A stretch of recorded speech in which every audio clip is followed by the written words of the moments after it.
Assalamualaikum warahmatullahi wabarakatuh. Ketemu lagi dengan jalan-jalan unik.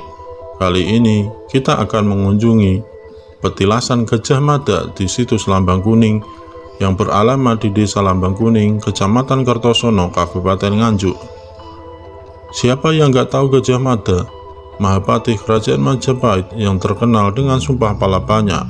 Asal-usul Gajah Mada tidak diketahui dengan pasti. Ada yang mengatakan berasal dari Bali, ada juga para ahli yang berpendapat berasal dari sekitar Sungai Brantas. Terlepas dari semua itu, ada sebuah petilasan Gajah Mada yang berada di Desa Lambang Kuning, Kabupaten Nganjuk.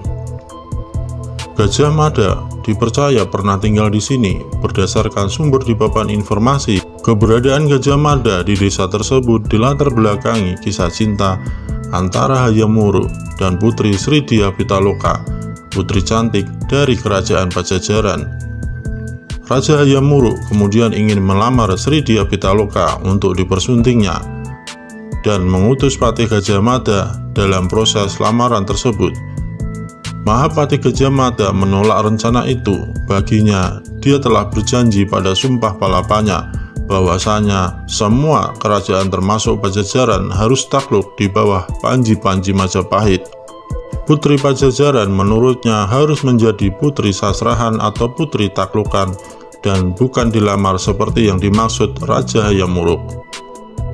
Setelah terjadi pertempuran antara Majapahit dan Pajajaran yang mengakibatkan gugurnya Raja Pajajaran beserta putrinya Sri Dia Pitaloka, mendengar berita tersebut Raja Hayam Wuruk murka kepada Mahapatih Gajah Mada. Untuk menghindari konflik saudara di Kerajaan Majapahit, sang patih pun mengalah meninggalkan kerajaan dan mengasingkan diri jauh dari pusat kerajaan dengan membawa sekelompok pasukan inti kerajaan yang bernama Bayangkara. Tempat pengasingan sang Mahapatih berada di sebelah barat Sungai Brantas, tepatnya di wilayah Perdikan Karangkletak. Wilayah ini sebelumnya telah dibabat oleh Senopati Majapahit, yakni Iro Robo. Sebelum Patih Gajah Mada datang, Iro Robo telah menyiapkan sebuah benteng yang terbuat dari batu bata merah serta sebuah rumah yang terbuat dari geladak kayu jati di Putuk Boto, yakni 300 meter dari lokasi situs petilasan Gajah Mada. Rumah geladak kayu jati tersebut telah lama dihuni oleh Ratu Niang atau Roro Kuning atau Rondo Kuning yang telah dijaga Senopati Iro Robo beserta puluhan pasukannya. Setelah tiba di Karangkletak, Patih Gajah Mada menikah dengan Roro Kuning dan hidup sederhana menjadi seorang petani dan beternak untuk menghilangkan jati dirinya. Dia juga dikenal dengan panggilan Mbah Budo. Dengan nama panggilan tersebut diharapkan prajurit pimpinan Hayam Wuruk kesulitan menemukannya.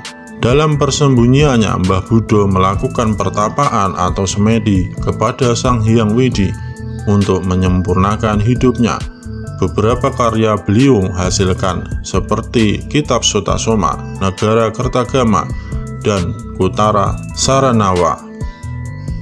Kitab Negara Kertagama memuat kalimat Bhinneka Tunggal Ika Tanahana Dharma Mangrua, yang artinya berbeda-beda tetapi satu.